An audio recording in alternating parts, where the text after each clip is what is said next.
Welcome to the On Purpose Investor Podcast, show number 46. It's rough. But you know what? I'm not going to quit doing what I'm doing until the day I die. I mean, That's right. I'm going to keep on moving forward. And that's what gives me peace and clarity. Welcome to the On Purpose Investor Podcast with your host, Eric and Tiffany Vogel. We've spent several hard years building a rental property portfolio so we can have more time with our family and live our ideal life. Now, finding your path can be difficult, so we're here to guide you along the way with lessons, tips, and tricks to design and implement your dream life. Now, sit back, turn up the volume, smash that follow button, and get ready for this episode of the On Purpose Investor. What's going on, Pathfinders and OPI Nation? We're super excited to have you here today, episode 46, where we're going to be interviewing and getting to know Brandon Thompson, just a superstar investor. Him and his wife have created such an amazing product in what they do in Georgia, and they do short-term rentals. They have just glamorous homes up there in the mountains and across the Southeast, and just super excited to have Brandon here on the show. Without further ado, welcome, Brandon, to the podcast. What's up, Eric? Thanks for having me here. Appreciate Yes, this. This is going to be fun.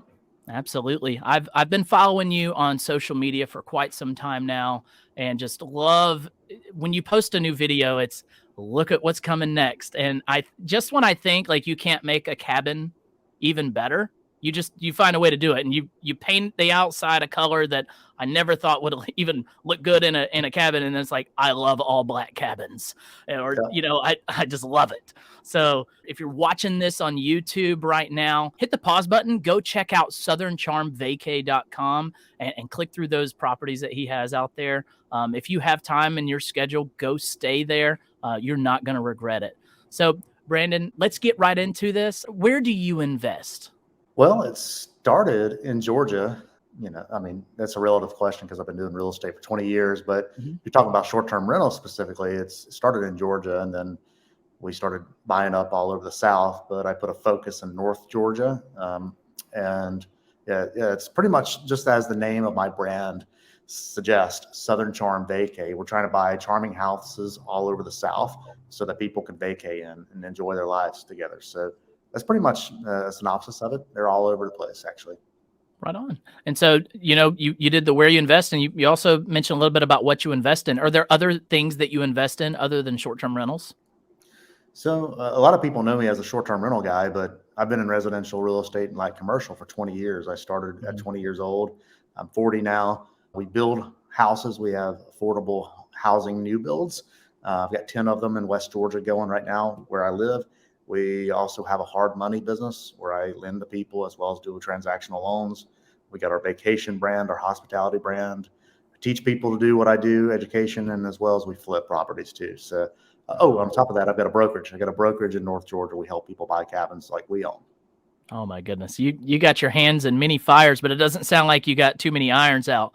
So, I mean, you have found a way to systematize it in a way that you're not overstretched. You're not having to sacrifice, quality time with your family or anything like that, because you've sounds like you've really taken the time to systematize things in a way that you're not having to sacrifice that time with your family. So tell me a little bit about those affordable housing that you're building out there in West Georgia.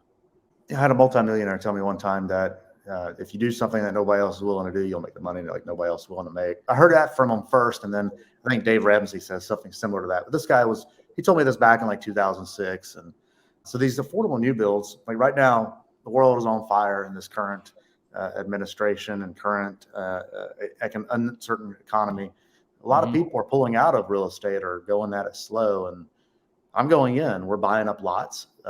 We're buying up lots that haven't been built on yet. And if you know anything about lots that haven't been built on yet, especially in the last real estate boom that we've had over the last several years, these are most likely going to be junk lots. These builders were throwing rock on there. It's the last ones to be built in the neighborhoods. They covered up a stream. They threw all their dirt in there. So we're having to move dirt around. We're having to rehab lots, but we're getting them at stupid prices for like $4,000 or $5,000. They've already got utilities connected.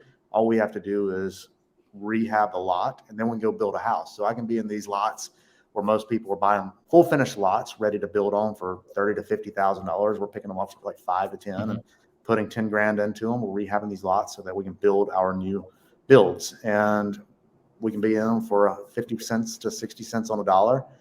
We'll just say they're worth 315 to 325, and we'll be in them between 150 to 170 when they're all said and done. So great time to be alive, and the housing market is still moving, man. I mean, so I said, why not? This is a good time to get into building.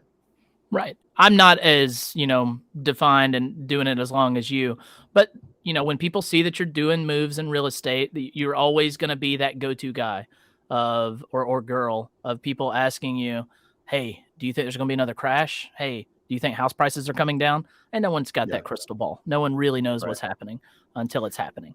And the way that you're building those houses is you found a way to make it work in that specific market and using your specific strategy. And everyone, like I was saying, everyone always asks, like, is now a good time to invest in real estate? The best time to invest in real estate was yesterday, no matter what.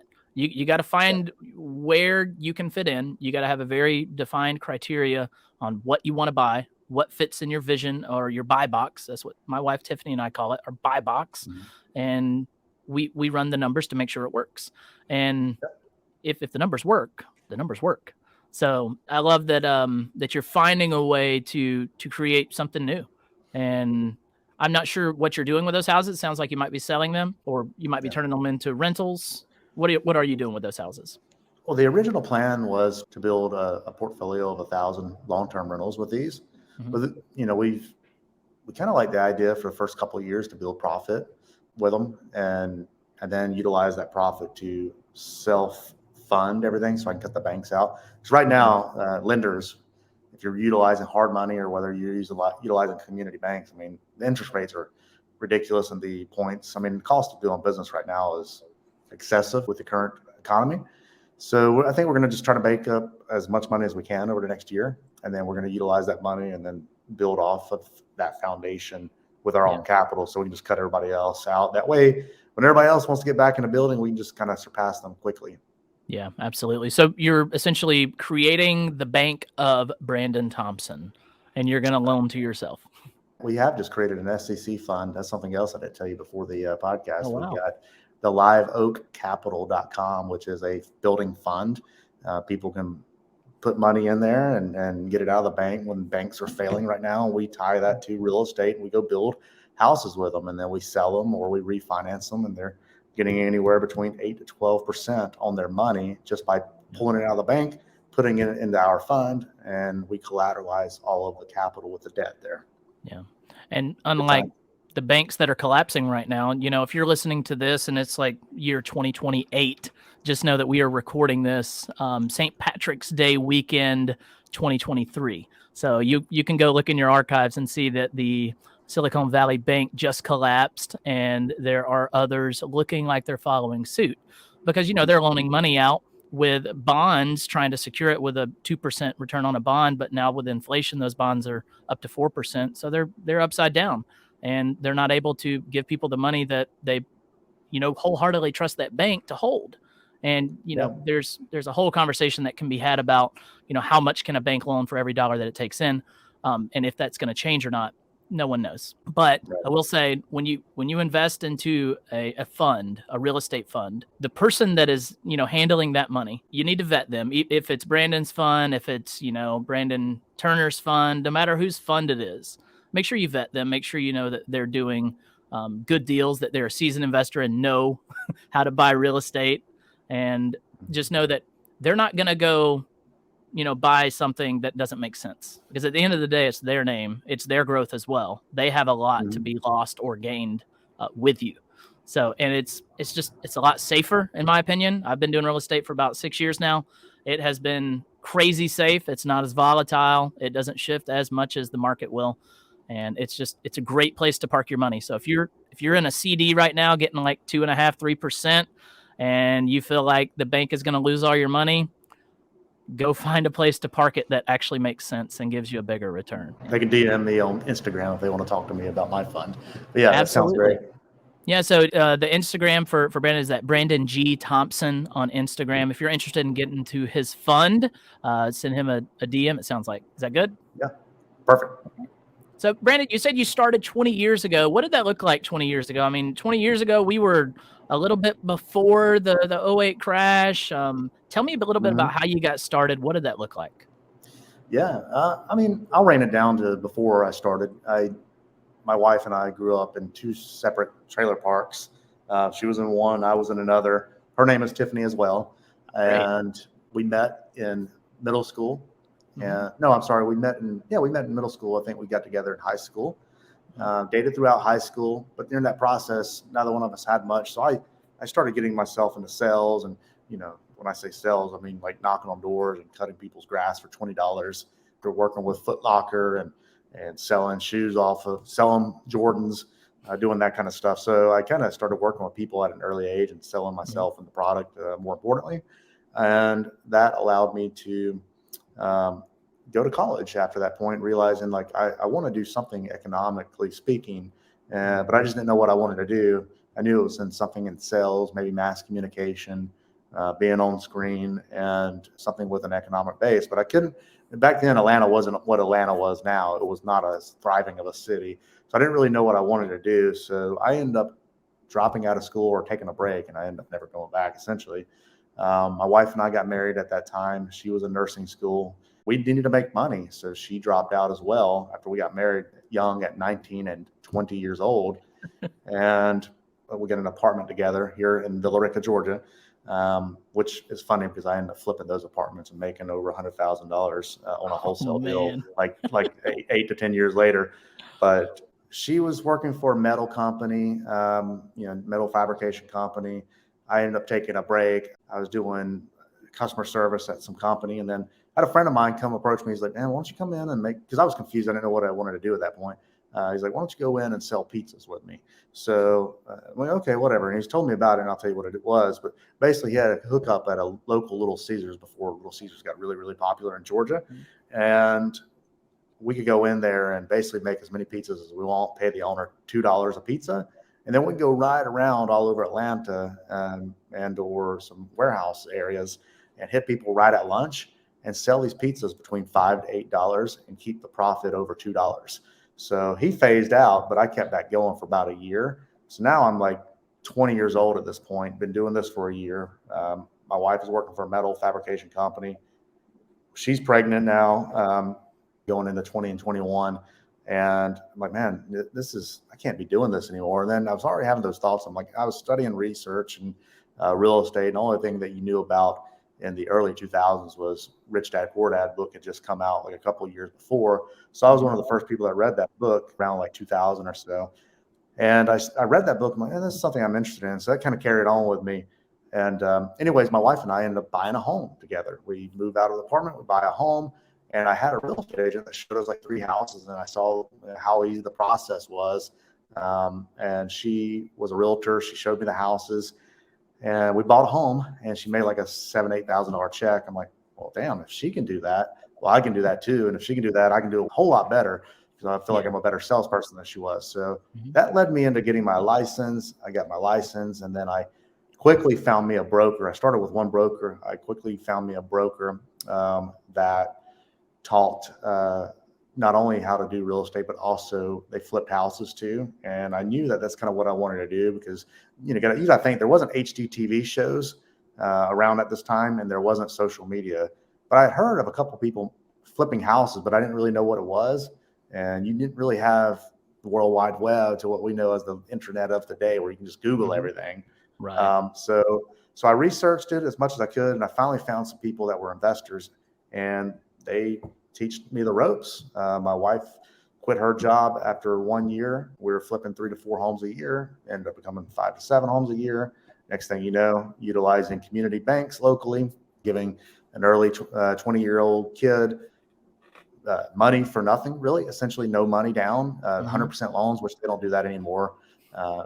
But that was how I got in. Started as a real estate agent, started flipping houses, and then I started teaching people how to do what I did, and that's how we got started. I love that Little Caesars arbitrage is like the starting cannon for you. I just flipping pizzas before I was flipping houses. Yeah. That's so fantastic. Oh man, and just that was some gunslinging days that I was in high school back in 2006, 2007, whatnot. I didn't really understand what was happening then.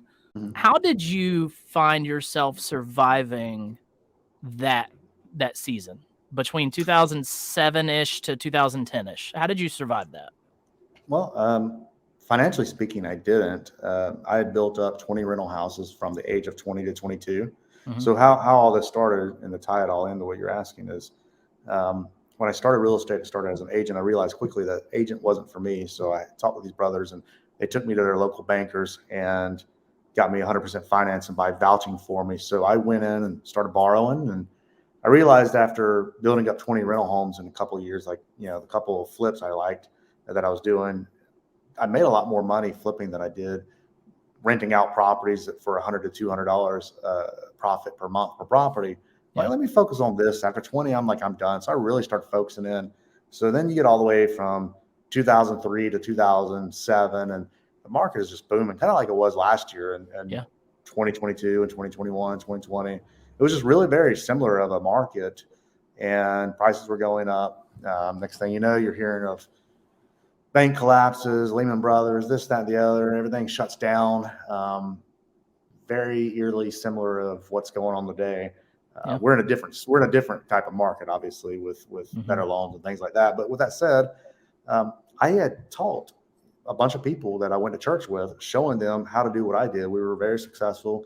People saw that in our church, and we come from a podunk town. It's starting to grow now, but back then, it didn't. There wasn't a lot of money out here. And then the people I went to church with, they're like, "Man, how are you doing so well?" And I was talking to them, and I was telling them about this and that. And they're like, "I want to do it." So I would take about 10 to 11 people and teach and train them how to do what I did. I took them to the community banks to get the loans, to get financing, and then I would go in and, as a broker, as an agent, help them find houses, as well as I already had contractors in place. So we would connect them with our contractors, or we would remodel the properties for them, and all that stuff. And then on top of that, we had our mortgage license. So we had a one-stop shop monopoly going, and I was teaching and training people how to do all this. But I Yeah. connected them with these banks, and these bankers during that time had a lot of loans between me and many, many others. And there's probably 30, 40 houses going between like 12 of us. Yeah. Once that pivot happened in the economy, these were community banks that weren't regulated back in the day like they are today. And they got really, really scared, and they wanted to see that somebody was held accountable for everybody else, and that somebody was me. So when the market shrunk, my notes had started coming due. These were bridge loans, Oh wow. and the lenders did not want to extend. So they called all my notes due at the end of the bridge. I had to go pay them off. So they said, go find permanent mortgages. Well, in 2008, when all that happened, nobody wanted to lend in real estate in a devaluing asset class that was going from 100% of value to 50% of value in some cities. Yeah. And on top of that, they didn't want to lend to a self-employed real estate person that wrote all of his money down to next to nothing on his tax returns. So I couldn't get refinanced with permanent lenders. And I called a couple banks up, had a couple meetings. 2 out of 4 banks said they would work with me. I didn't make it to one. The other one said, well, we don't give a crap. We're going to just go ahead and Mhm. call your note due. And actually, we've already done it because it was due like 2 weeks ago. And you were going to file foreclosure unless you can pay us off. So I looked at them and said, there's 2 or 3 homes in this bank. And then our personal residence was in this bank too, as well as my operating account and my personal accounts. So that's another piece of wisdom. Don't keep your main capital accounts in the same bank where you do a lot of borrowing from. Okay. So they took my money out of. They have all these different clauses with banks and loans. They took all my money out of these accounts. They applied them to my houses, as well as I had a cross collateralization clause on my primary residence, and it was like a $300,000 home at that time, probably a $600,000-700,000 home today. But I had paid it down to $7,000. They had they had paid it off and cross collateralized it too, and now I had to pay off like 4 or 5 homes, and I couldn't afford to pay off one. Nobody would give me the loans, so they literally looked me in the eye and said, "Look, we're gonna take these homes back, even your personal residence, and whatever the deficiency is, we're gonna sue you." And then I called my wife after that meeting. I said, "Look, I think this is bad. they're not working with us. And we tried to do everything we could do. We paid on time. We did this and that, but all these loans were coming to due at the same time, stack, stack, stack. And when one isn't paid off when they want it paid off and they want to extend it, they call the others due. So now all of them were due. I said, this doesn't look good. Let's just call their bluff. 2 weeks later, I get we get served and this and that. We get all these notices. We're like, okay, crap's hit the fan. We had to go file bankruptcy. Yeah. So I went from a $2 million net worth on paper and just say $100,000 in the bank because I was really leveraged to having nothing in the bank and no house. So then poverty became real again for the second time, and we had to go rent from a friend. So that's the story. Wow. And it's experiences like that truly build character. And, usually in every show, I like to talk about, sacrifice and tenacity and hustle. And what can we tell our listeners to get them to take their next step, to start taking action? The hardest part of the story is not that you fell. I think the hardest part of this story is that where you are today after that happened. So walk me through a little bit about how did you reach your hand back up and grab that next rung on the ladder and start going again? Yeah, it certainly was the hardest part because I was young. I was in my 20s and I became a multimillionaire, I say 25. And then by 27, I lost it all. But here's the thing, by 30, I was a millionaire again. So what happened in those 3 years? Well, first 7 years of my business, from 2003 to call it 2008, 2009, whatever it was, arbitrarily speaking, it was, I just was young and dumb and I didn't have mentors. We didn't have social media. We didn't have YouTube. We didn't have Facebook. We didn't have all these meetups unless you went to a RIA meeting. And then at those points, it was just older people. It wasn't a lot of young people in the business like I was at that time. Now there's 20s to 80-year-olds playing in this business. So you can always connect with somebody nowadays. But back then, I was just a young little street rat that nobody wanted to pull and hang out with. My whiskers were barely, long to even show them that I had aged wisdom at that point. So I didn't have a mentor and I didn't know anything about, saving money correctly and this and that. And I thought I did. What you can learn from a book is not what you can, learn in reality if you apply yourself. You really need to apply yourself and you need to get connected with people who are like you or above you and hopefully above you and you serve them so that they will, help pull you up that ladder of success. So anyways, during that process, my wife and I went from making a couple $100,000 a year to $30,000 a year in that first season. In 2009, we had just lost everything. We're renting a house from a friend. And I'm like, man, this is not going to cut it. So I created my own brokerage. I had been licensed for several times. Like, I don't even want to be around people. I just want to do my own business.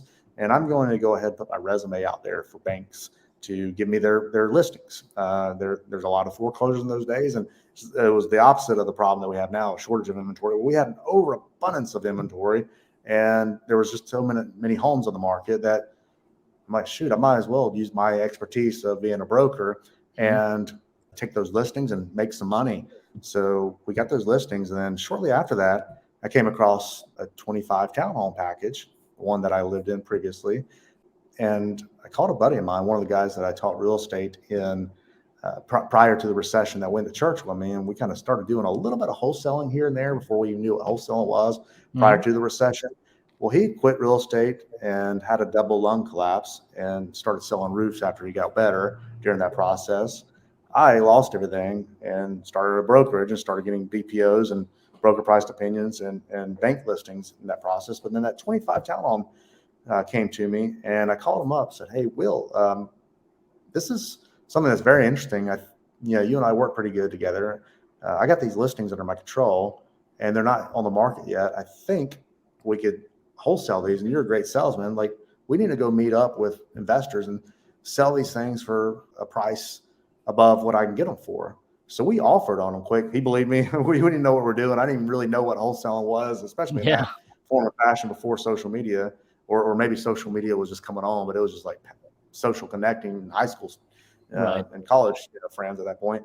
But we took these contracts and got these townhomes from $18,000 to $13,000 under contract apiece. It's probably worth $250,000 now. But I wish I had the money or the experience to hold them, so I can cash out and walk away with millions now at this point. But we got these homes under contract for $13,000, and then we had 2 weeks to close them, and we had to also come up with $5,000 in earnest money collectively in 3 days. Mm-hmm. So what we did was we called everybody that we had talked to prior to the recession, and we knew some people with money, and 13 grand, relatively speaking, isn't a lot of money. To the broke people it is, but to the people that have money and have investing experience, it's not. So we called a bunch of people and we hosted an open house, and we contracted every single one of those townhomes for like $20,000 a piece, maybe $25,000 a piece. And then we got $1,000 in non-refundable earnest money on each unit. So we knew now at this point, if they stand us up, at least worst case scenario, we'd pay the bank their $5,000 in earnest money, which we did turn in off that money. Now Will gets to keep 10 grand. I get to keep 10 grand. Well, that was interesting. Okay, we're like, we got something now. How do we get this thing closed? Well, we never heard of double closings, and back then attorneys didn't want anything to deal with it because they thought it was fishy or whatever. Yeah. So we had to. Sometimes now they don't even want to deal with it, but we had to go in and connect with local attorneys, at least like 6 to 8 of them, and tell them what we wanted to do. We wanted to set these up all on the same day, the A to B and then the B to C contract. And we want to utilize the B to C money when it comes in to pay off our A to B contract and then cut us the difference. And everybody said no, except for one attorney. So then we had to work around and collectively put everybody in the same attorney's office, which some people wanted to use their attorneys and some people didn't. We had to force them to use our attorney. But essentially over a 2-week period, coming out of bankruptcy, I walked away with $100,000 and Will walked away with $100,000. And we're like, okay, we're back in business, buddy. He took a year off, went into roofing sales. I took a year off and went into bank listing sales. Next thing you know, we make $100,000 a piece, more than I made last year in 2009. Like we're back in business. How can we do this all over again? We started building more and more wholesales as I started getting more and more listings, apartment buildings and singular houses. So I'm guessing probably one of the first wholesale businesses in Atlanta post-recession in 2008. And we did that hustle and grind because we didn't have technology and the system stacks and everything that all these young kids have now. Yeah. We had to do the hustle and grind and actually get on the phone, call people, and meet people in person, and just run shop. And that's how we did it. And then after that, to finalize everything, we created our company called Investor Network, which was a private capital real estate investment group, borrowing money from people, giving them first lien position. They put up 100% of the money because hard money lenders weren't back yet at this time. They put up 100% of money, and we would buy the asset, remodel it, and either hold it for rental property and or flip them in a coming back kind of market, which is really, really tough at that point in a rebound market. But we accumulated 100 rental properties in a period of 6 years, and we were flipping upwards to 150 homes a year. That's how we got it. Yeah. And is that you and your partner from church? That was a friend of mine from church. He and I worked together from a little bit prior to the recession. We're not as a business partner, but like JVing. But then from 2009 to 2018, we had a 10-year engagement together. Yeah. Great business partner, great person to run life with for 10 years, for a decade. Yeah. And we made a lot of money, and we made our investors a lot of money. If we could have had the availability of technology and social media and hard money lending that people have now, and not have to give all our profits away, we could have made so much more money. But the experience and everything that we had, you got to think when we sold a house or even when we sold rental properties, we had to give the investors back their capital. Plus, they had to get 50% of the profits on all those homes because that's what we set up with them until hard money started coming back around 2016, 2017. We started slowly doing that. But yeah, it was 50% of the profits. We keep 50%. And then, of course, we're getting 25 each. Really, we have overhead and a couple employees. So we're probably getting 20% each of each sale and each liquidation event when we sold a property, like a rental or whatever, or a small quadruplex or whatever. But yeah, I mean, that's how we got back in business. And then between 2015 and 2018, we sold off all of our real estate. We thought, hey, we're going towards another bubble. Like prices were getting really, really up there fast between 2015 and 2018.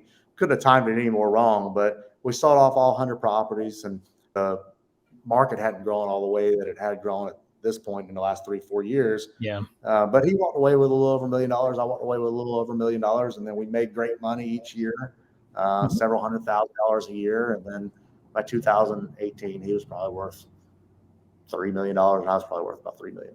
So, and then we've just been compounding since on our homes individually. I mean, what a story, though, to go from your humble beginnings to making it to being a millionaire at 25, 27 years old, and then dirt broke again, and then recovering and rebounding. And that's something my wife, Tiffany, and I like to say is, we are fairly young. I'm 33, I think, and she's 31, should be 32. But, and when we reached $1 million, we were like, whoa, we made it. And then it's like, well, made it where? Like, we're still going to keep going. We're still going to keep pushing forward because, if for any reason we ever lose it all, we will now have this incredible education to do it again. And it took us 5 years to make it the first time to that first million. And now the goal is, if we ever fall, hopefully we'll be able to make it back in half the time or less. And that's always been the idea of, people are like, well, when you go bankrupt, that's it. Time to just do something different. And I think that's the time to double down and learn. No, just hearing you talk. So you said you've been in real estate for 6 years, and it took you 5 years to be a millionaire. So you became a millionaire probably in the last 12 to 18 months, I'm guessing, unless I heard that wrong. We reached it in December of 2020. That's when our first child was born. And the idea was we want to have financial independence before our first child is born. And Tiffany left her job like a few weeks after our son was born. She just didn't return from maternity leave. And we've just been doing that since.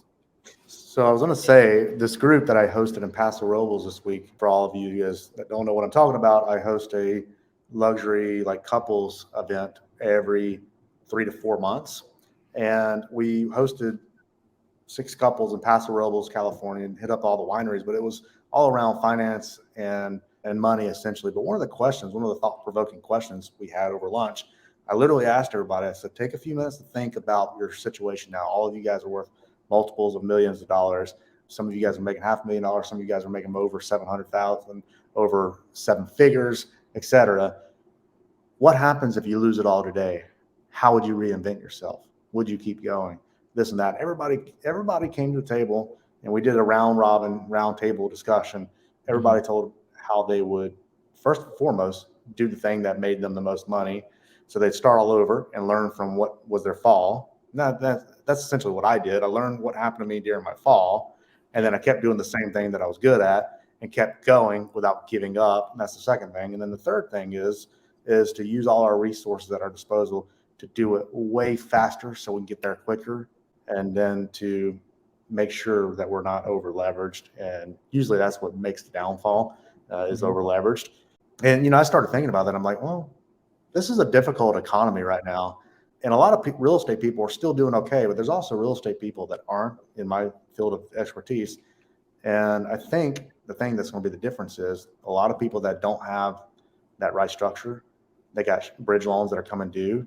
You got to think, these are hard money companies out there, and the stuff that I went through, they have the right not to renew your note. Yep. And most people think that these people are going to just take an extension fee and they're going to renew their notes. But what if you're holding a multi-million-dollar apartment building, it's worth $20 million, and you're all in for $12 million? Do you not think that lender will not renew that note because you can't pay them off just because you're going to give them an extension fee? The answer is heck no. It's a business decision. It's not personal. It's a business decision. How much more can that help the asset of the bank to take that $8 million paper balance and improve their balance sheet and net worth in an uncertain economy when the balance sheets of banks are going under? So this is where I fear for real estate people right now. They're over leveraged. They have short-term bridge loans, and they don't know how to get out of them. And the people that they're dealing with, they think that their friends and they're friendly with may not renew with them. And that's what happened to me. And I started thinking about that. I'm looking at my own asset sheet and balance sheet. I'm like, dude, I've got 1 to 2 year balloon notes on everything that I have. And I'm constantly pushing my hard money lenders to give me longer. And I don't have anything coming up due. And honestly, this is going to all breeze over by the end of this year to early next year. I mean, inflation's here for the rest of this year, and it's going to keep being a combative issue this year and probably into next year. But we will see quantitative easing by next year. I'm safe. How many people aren't? Yeah. And, my wife is a finance whiz. She's really good at numbers. She's a Georgetown person. She just knows the things.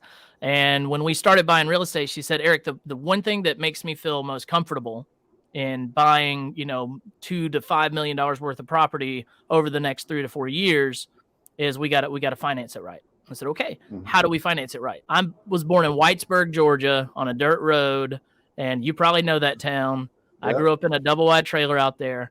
The only thing financial I knew is if the check bounced, don't go to that place again. So that's that's all the financial, education I had. And my wife said, well, we're going to find a way to build in equity. So across our portfolio, we are on average 62% leveraged on, $3.5 million with an average interest rate of 4.5%. And That's all because of how she knew how to run numbers and how she knew how to buy strategically. And I feel like whatever's coming in the future, we're not in a position where we're going to have to lose everything. Yeah. Because we're talking to people out there that are like, they look very successful on social media. They look very successful to the blind eye, or to people that want to be in investors and whatnot. But what they're not telling you is that they have 100% financing with 12% interest on a balloon note that is likely not going to be extended in those situations when the inflation goes up and there's scarcity mindset, just running rampant through America. So I don't feel like you were saying, those people are safe. How are they going to make it? Yeah. And then today I'm going, after this podcast, I'm going to open up a new account at a different bank. And I do have a HELOC. A lot of people think, oh, my HELOC is my safety net, because they got all this unrealized equity. Well, they took a HELOC on it. Well, guess what happens next? I mean, last year is resemblant of 2007 to 2008, but when it was really the worst was 2008 to 2009. Well, guess what? This year, 2023, is 2008 to 2009. I've watched the trends. I know where we're going. This year is going to be the toughest, and where people get caught with their pants down because they weren't ready. So now you move money. Now what I'm doing is I'm moving money from my main account to a new account, and I am partitioning the funds and making sure that everything is good. But I'm also drawing down on my HELOC, and I'm moving that money out of that bank, because if you don't use it, they will close it down or draw it down for you. Like, if you don't draw off of it, they will close it out, and then your safety net's gone. So I tapped out my $350,000 HELOC second mortgage, and I moved that money to another bank just to have that safety net. And of course, I'm paying interest, $2,500 a month, but it is what it is. At least you got it there just in case, because the next several months will be a little bit more tougher than what most people realize, even as of this date. So yeah, man, it comes from experience. I wish I had this experience in my 20s, but I never would have. So now it's time to just go after it and have fun. So our listeners out there, a HELOC is a home equity line of credit, and it's the unrealized value in your home. And we all know that our home prices soared, and that you can tap into that equity with a home equity line of credit. Now, the scary things about HELOCs are that they are very callable. They are extremely callable. So you got to be very careful with what you're using it for. I would say do not take out a HELOC to buy anything that's not going to make you money. Always take out HELOC money to buy something that's going to at least pay for the note of the HELOC. So that is like the bare minimum. We used a HELOC in 2017, 2018, when we were first getting started. We ended up buying this burnout house and rebuilding it and living in it. And we were able to get a $150,000 HELOC on it because we bought a piece of crap house and then the market soared a little bit back in 2019. It just kind of rose a little bit, and we got $150,000 line of credit. And we used that to buy rentals, and we would take down the rentals and we'd buy them, we'd fix them up, and then we'd refinance into 30-year notes, 2.5% to 4.5% interest. And that was because Tiffany was a wizard. I don't know how she did it. She just waved her wand. It magically happened. But we just sold that house and we're able to sell it and pay off the HELOC and pay no cap gains or no tax at all, because we lived in it we 121'd it. And it just, that whole shebang, that whole process was something that was learned over time. But I say all that to say, HELOCs are a great tool. They should not be used as toy money. They're a tool that you should use to help grow your net worth and not to fill up your garage, essentially. Yeah. Well, sorry to turn your show into a real estate language show. I'm over here. That's what I do 24/7. So it's easy Yeah. for me to speak on and talk about that through my stories. But yeah. Right. Most of the people that listen to the podcast are real estate investors. And if they're not, they are trying to become one. So anytime we can incorporate language that gets them more immersed in the lifestyle of a real estate investor, the better. I love to take a moment to explain little things like that because they may not know. We have a listener that listens in Athens, Greece, just consistently they're listening in Athens, Greece. So if you're that person listening in Athens, Greece, listen, I see you. I see you over there listening. And hopefully we're helping you to gain clarity and intention and start becoming an investor in the great country of Greece. So, Brendan, I want to go ahead and move on to a very important question. You expanded on a very good bit throughout the show.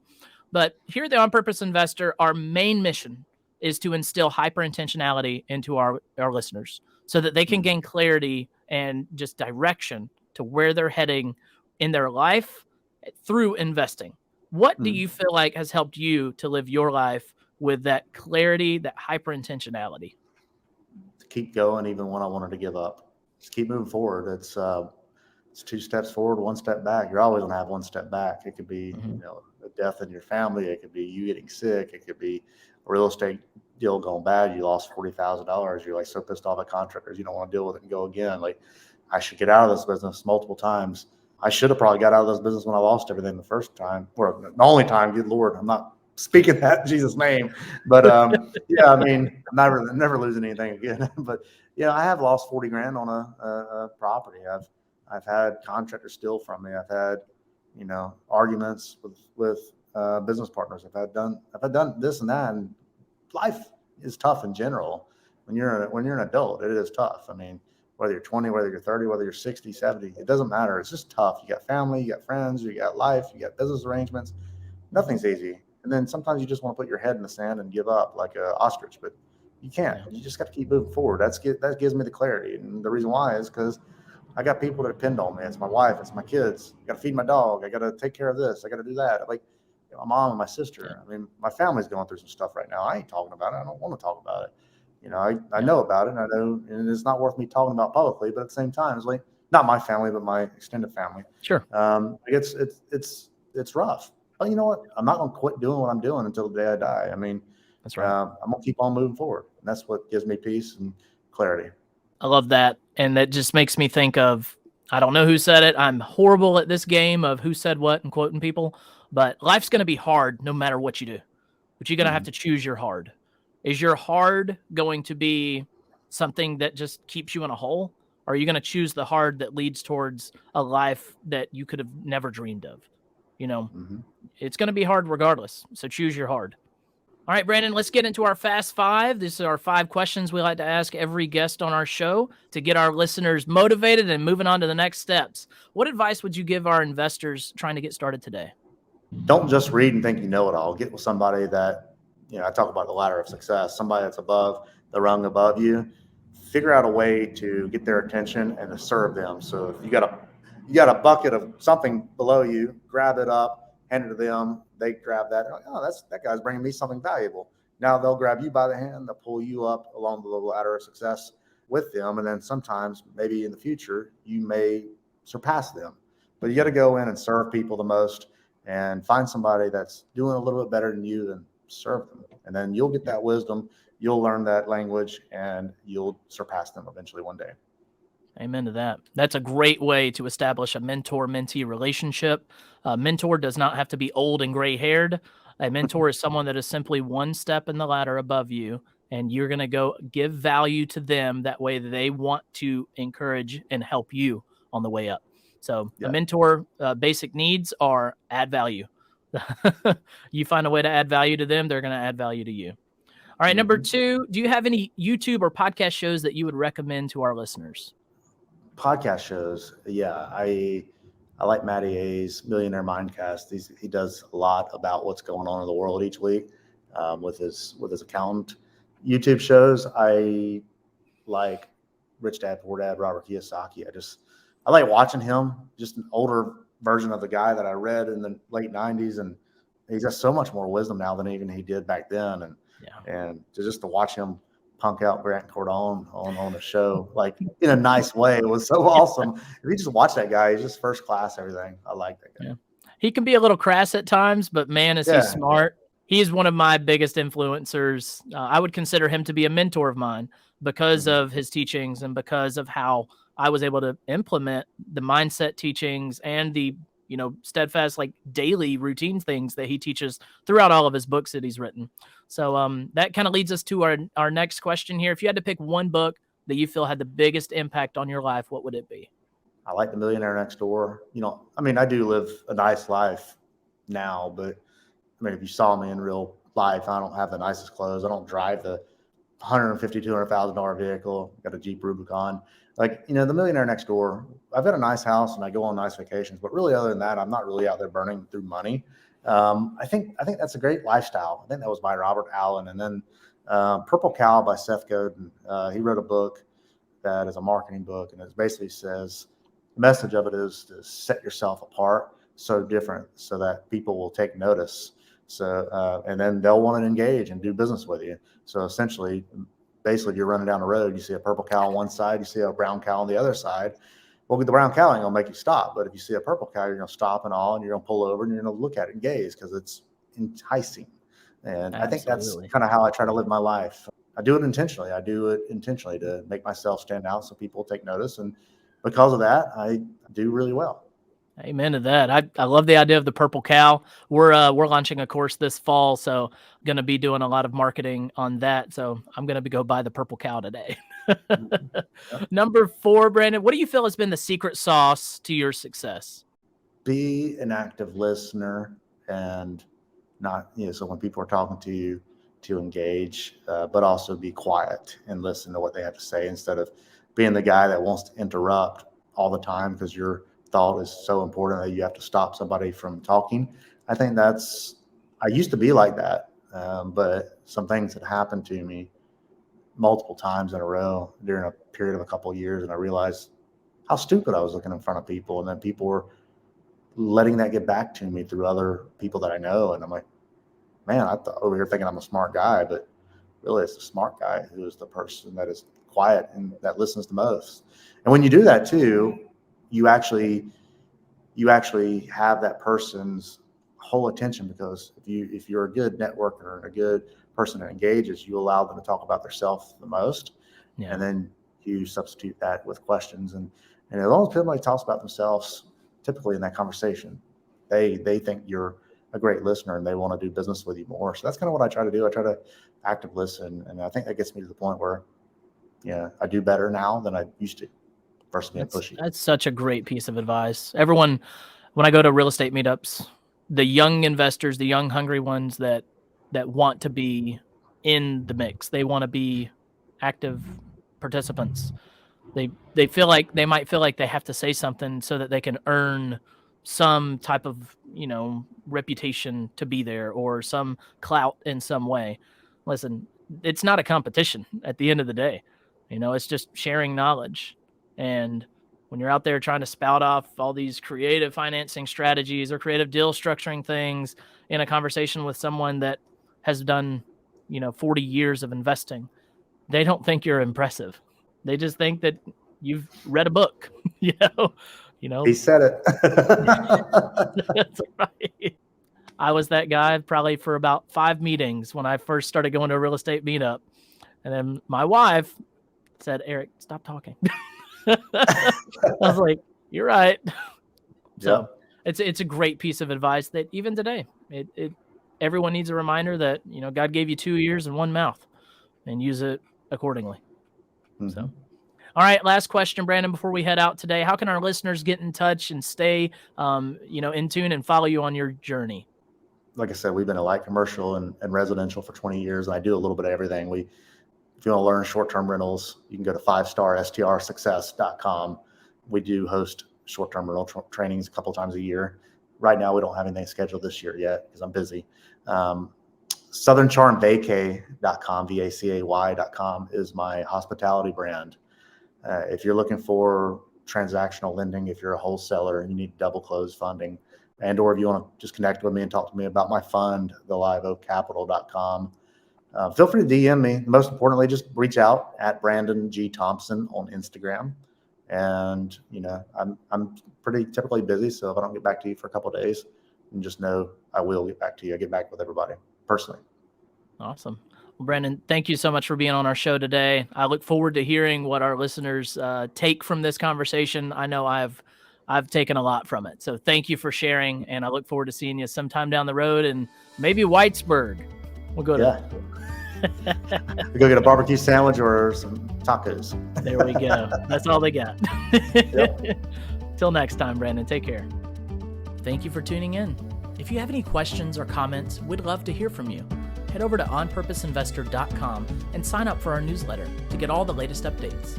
If you haven't already, we'd really appreciate an honest review wherever you watch our podcast. All right, now go smash that subscribe and follow button for more tips on building your dream life. See you next week, Pathfinders.